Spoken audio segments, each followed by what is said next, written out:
So this is my theology and pop culture video journal for week 3.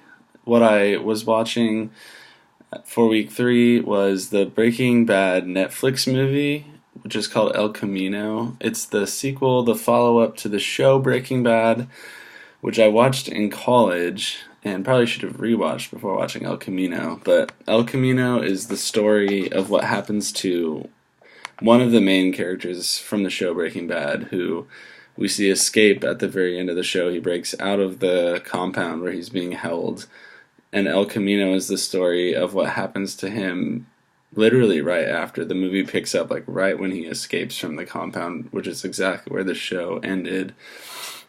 And so he kind of gets out, he goes to see his old friends, and he ends up taking his revenge on all the people that ended up wronging him kind of towards the end of the series.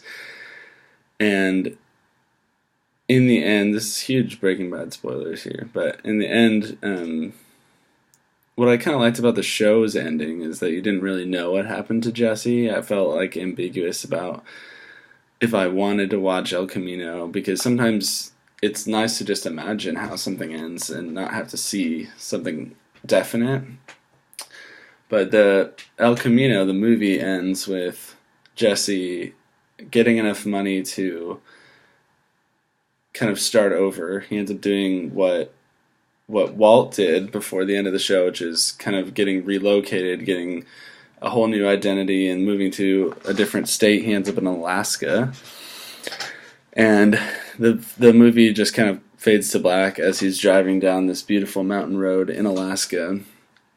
And I think the thing I took away from watching it was feeling like both Breaking Bad and El Camino are interesting, and it's more and more become a thing in movie and TV recently where you end up rooting for someone, the protagonist, who's done such like terrible things. Like Jesse's murdered, he's dealt drugs, he's just been involved in a lot of bad things in his life, but you still care for him. You still end up rooting for him, and I was overjoyed that he gets a happy ending.